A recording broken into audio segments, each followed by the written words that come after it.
Genesis 15, an exegetical and biblical-theological commentary. Today we're diving into Genesis chapter 15, an exegetical and biblical-theological commentary. This chapter stands as a monumental theological hinge in the unfolding promise plan of God.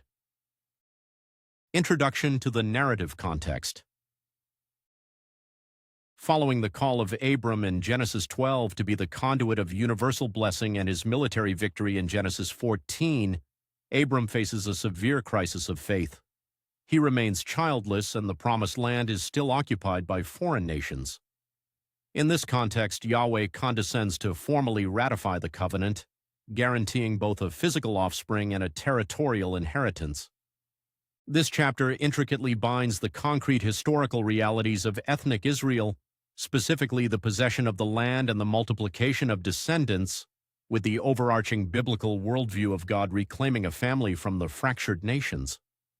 The organic progression of the canon shows that this covenantal enactment anchors the future redemptive trajectory, anticipating a promised son who will ultimately maintain and fulfill the covenant. Exegesis of Genesis 15. The promise of the seed and the response of faith, verses 1 to 6. In verse 1, the word of the Lord came to Abram in a vision.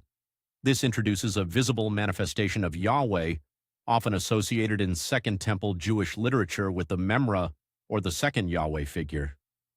Abram laments his lack of a biological heir, assuming his servant Eliezer of Damascus will inherit his estate. Yahweh explicitly corrects this, promising that a son from Abram's own body will be the heir.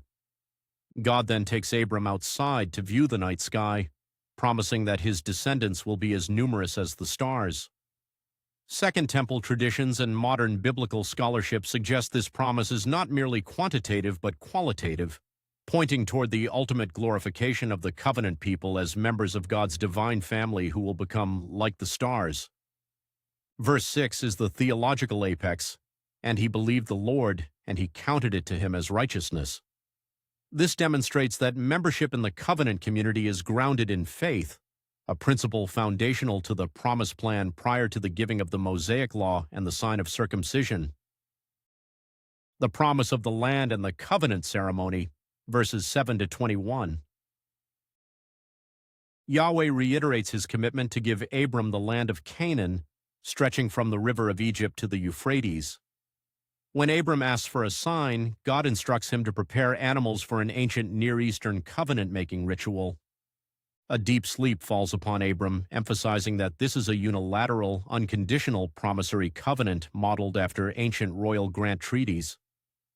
God reveals the future exile and affliction of Abram's descendants for 400 years in Egypt, promising judgment on the oppressors and a return to the land with great possessions. God delays the immediate conquest because the iniquity of the Amorites is not yet complete, demonstrating his patience and moral governance over the nations. Yahweh alone, appearing as a smoking firepot and a blazing torch, passes between the divided animal pieces. By passing through alone, God invokes a self-maledictory oath, signifying that he alone will bear the penalty of the curse if the covenant promises are not fulfilled.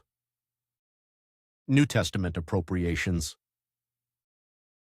The apostolic writers organically trace the promises made to Abram in Genesis 15 to their ultimate realization in the person and work of Jesus Christ, emphasizing justification by faith and the expansion of the covenant family.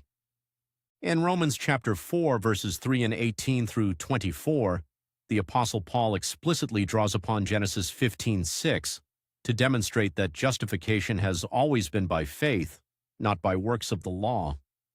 Abraham's trust in God's promise of life from the dead anticipates the Christian faith in the resurrected Christ.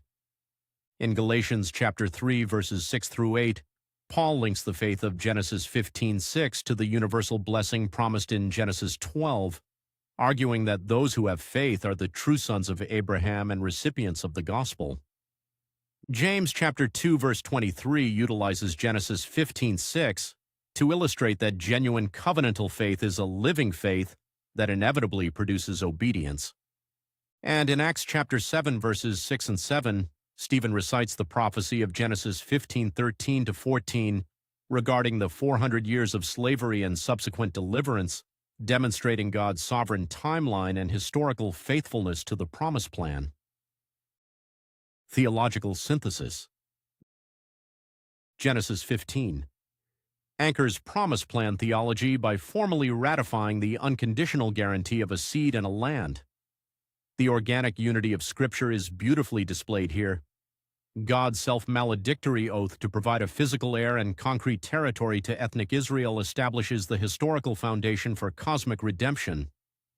The promised physical son, Isaac, stands as a necessary type for the ultimate seed, the Messiah, who perfectly maintains the covenant.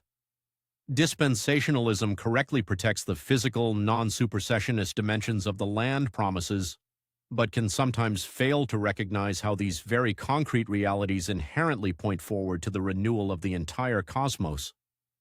Conversely, covenant theology rightly perceives the unified grace underlying Abraham's faith, but must guard against over-spiritualizing the enduring geographic and ethnic promises made to Israel.